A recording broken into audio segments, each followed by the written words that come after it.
Estamos de volta para conversar um pouquinho mais sobre redes sociais, agora respondendo algumas questões que me foram enviadas. Antes de mais nada, eu queria agradecer pelas palavras elogiosas de vocês. Fiquei muito feliz de vocês terem recebido bem os 2 primeiros vídeos e fiquei feliz de ter ajudado um pouco.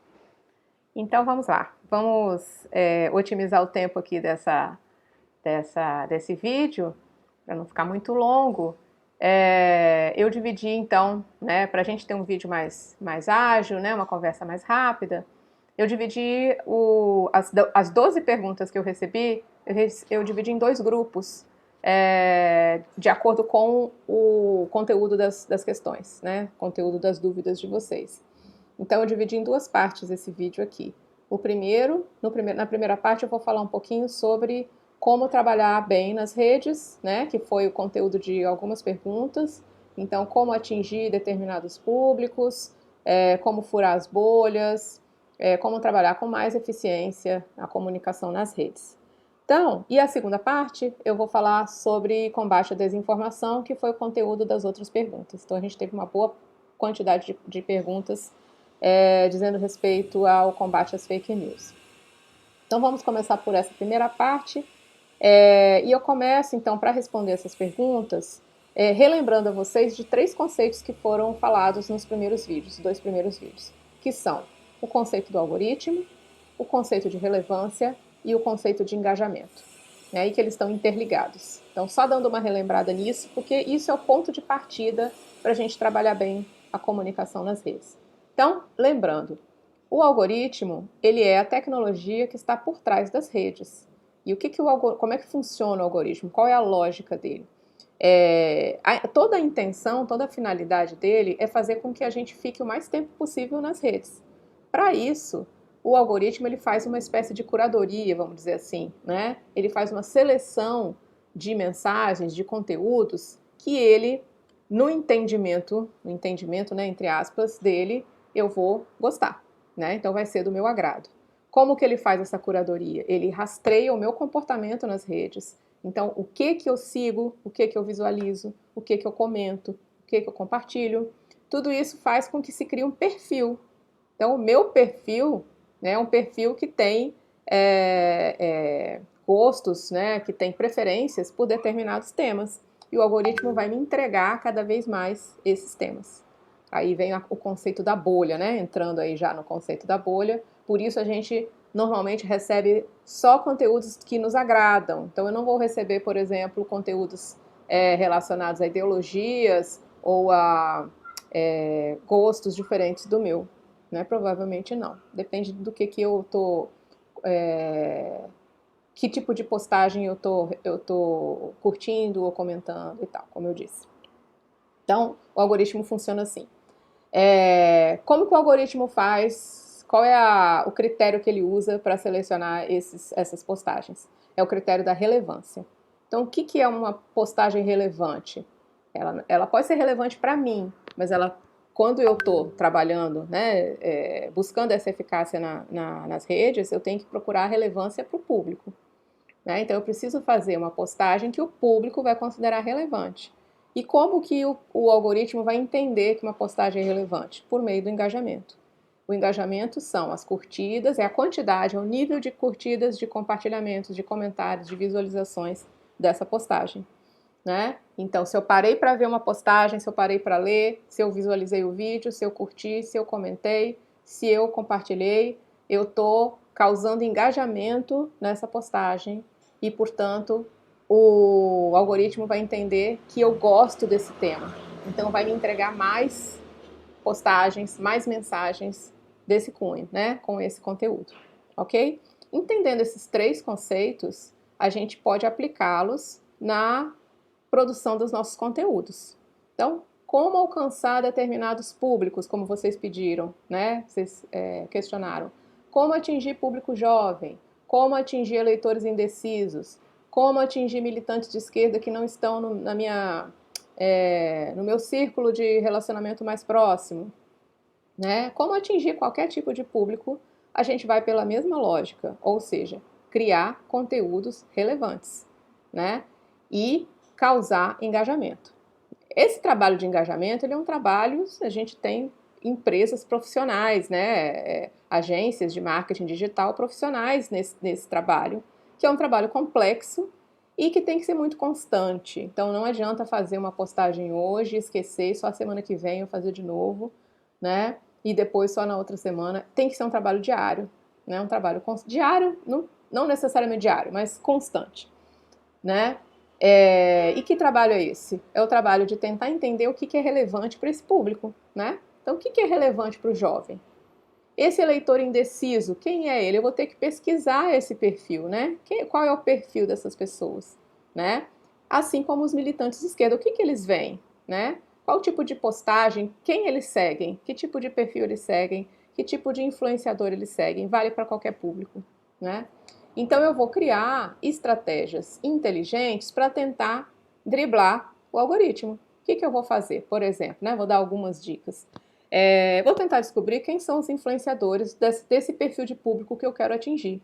Seja jovem, seja pessoa mais velha, seja de esquerda, seja de direita, seja de qualquer tipo de ideologia ou de gostos, de preferências. Quem são as pessoas que essas pessoas seguem? Aí eu vou seguir também. E depois eu vou seguir os seguidores, né, dessa pessoa. Né? Vou descobrir quem são os seguidores e vou seguir essas pessoas também, porque essas pessoas há uma tendência, né, de quando você pede para seguir alguém, a pessoa te segue em contrapartida, né? Te segue de volta. Isso acontece demais. Então, por exemplo, às vezes eu até evito às vezes eu gostei de um conteúdo, mas eu evito de curtir porque eu sei que a partir do momento que minha curtida tá ali, alguém vai vir e vai me buscar, assim, né? Vai olhar lá a lista de pessoas que curtiram aquela postagem e vai me mandar um convite para seguir esse perfil. Então, essa é uma estratégia muito simples, né, de se realizar. Seguir perfis ou pessoas que têm conteúdos relacionados ao perfil desse público que eu quero para mim. E aí depois seguir esse público e esperar que ele me siga de volta. Essa é uma forma. A outra é o uso das hashtags, que eu expliquei também nos vídeos anteriores. É uma das bases, né, das estratégias básicas, né, de trabalho nas redes, é fazer hashtag. Então, para que serve a hashtag? Tô lá, fiz a minha postagem, escrevi meu texto bonitinho, chega lá no final, eu ponho um monte de hashtag. Que tipo de hashtag eu vou colocar? Elas têm que ver com o conteúdo do que eu tô colocando ali, né? A princípio, as hashtags têm a ver com o conteúdo que eu coloquei. Então, se eu falei sobre feminismo, eu vou colocar lá a hashtag feminismo, eu vou colocar a hashtag movimento feminista, hashtag feminismo negro, hashtag, sei lá, né, várias hashtags relacionadas a feminismo. Por quê? Como que funciona a hashtag? A pessoa que está lá usando a rede, ela pode tanto seguir perfis e pessoas, quanto ela pode seguir hashtags. Então, por exemplo, eu sigo uma hashtag que chama Esquerda Compra de Esquerda, que vocês devem conhecer, né? Quando eu sigo essa hashtag, dentro dela chega para mim um monte de perfis. Todas as pessoas que postaram, pessoas ou grupos ou organizações que postaram e colocaram a hashtag Esquerda Compra de Esquerda, vai aparecer para mim, né? Então vejam que a hashtag é uma forma de eu alcançar pessoas que não estão na minha rede. E dependendo da hashtag, eu vou alcançar jovens, ou vou alcançar mais mulheres, ou vou alcançar mais pessoas mais velhas, ou vou alcançar pessoas de direita, ou pessoas de esquerda, né? Depende da hashtag que eu uso. Então, é preciso também pesquisar quais são as hashtags que estão mais em alta, né? Aquelas que têm muitos seguidores. Esse é o princípio. E que a gente pode também usar de uma outra forma. Então, por exemplo, dentro dessa hashtag esquerda compra de esquerda, eu já recebi 2 postagens de direita. Então, as pessoas escreveram lá alguma coisa, eu fiquei até meio surpresa, falei, nossa, olha o que apareceu aqui para mim. Quando eu fui olhar, eles tinham usado a hashtag esquerda compra de esquerda. Por quê? Porque eles queriam que, é uma postagem de direita, mas eles queriam atingir pessoas da esquerda. Então, usando essa hashtag, apareceu para mim, mesmo eu não gostando desse assunto. Imagina se tivesse aparecido para alguém um indeciso, né? Como vocês citaram numa das dúvidas, um eleitor indeciso, alguém com quem você pode argumentar, né? Com quem você pode conversar, né? Porque não é com todo mundo, a gente sabe, mas se você usar uma postagem e você colocar uma hashtag que tem a ver com a ideologia de direita, você provavelmente vai atingir pessoas de outras vertentes políticas, né? Se é essa a finalidade, né, da sua postagem. Então, essa é uma forma inteligente, interessante de fazer. Obviamente que a gente vai receber os haters, né? Vai receber, então, enfim, comentários que talvez não sejam tão construtivos, mas faz parte do trabalho, né, nas redes. Inclusive, isso leva, então, a uma outra dúvida que surgiu, eu acho que foi mais para a parte das fake news. Alguém perguntou sobre eu comentar, né, na postagem de uma outra pessoa com quem eu não concordo.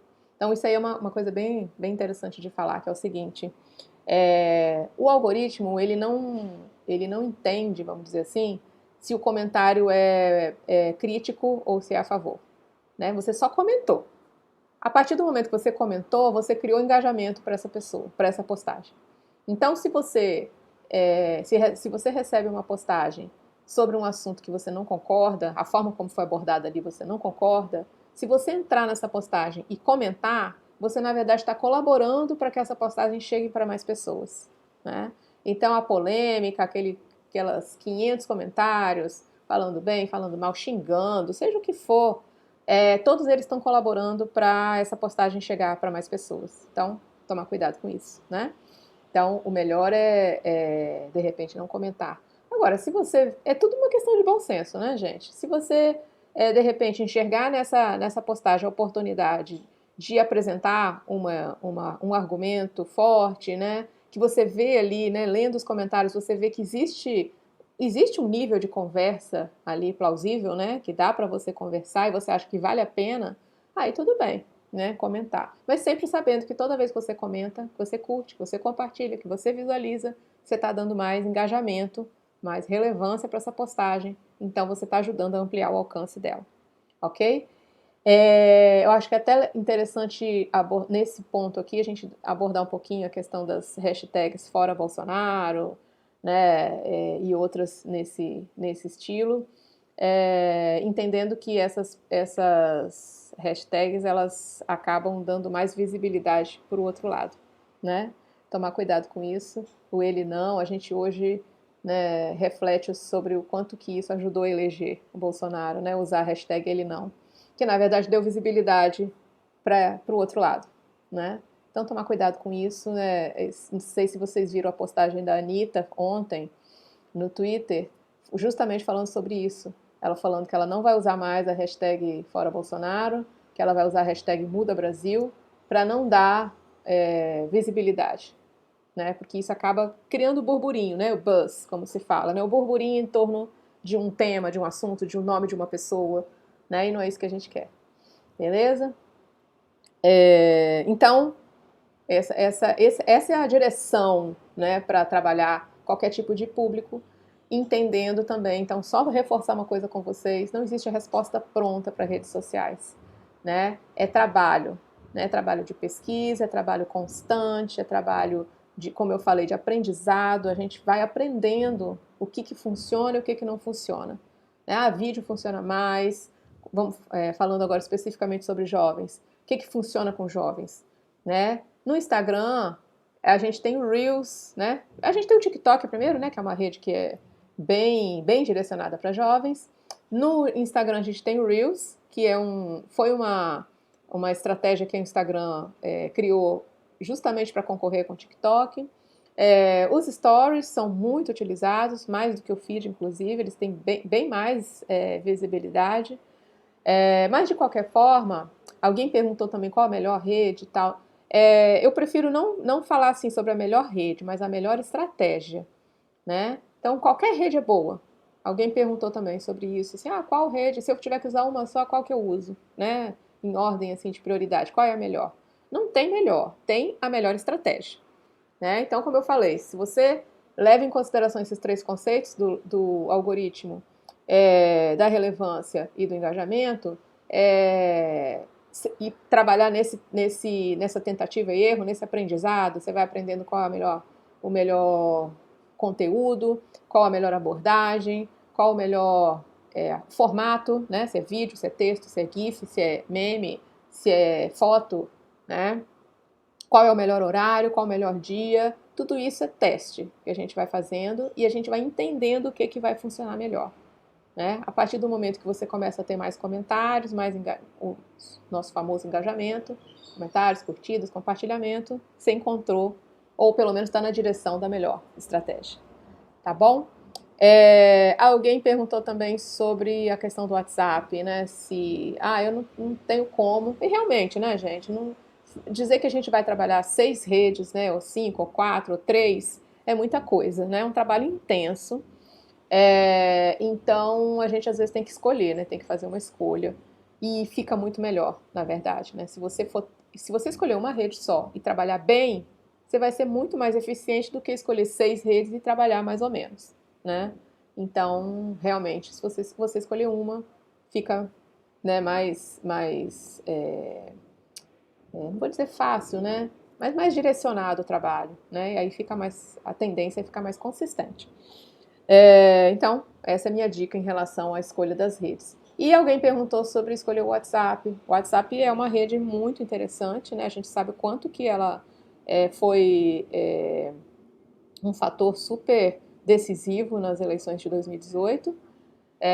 Realmente o WhatsApp é uma rede que, sim, né? Acho que dá para focar nela, caso, não, eu não tenho tempo, não tenho como, né, ficar em várias redes ao mesmo tempo, eu vou focar em uma só. Então, beleza, o WhatsApp é interessante. O WhatsApp tem as suas próprias características, como a gente falou nos vídeos anteriores.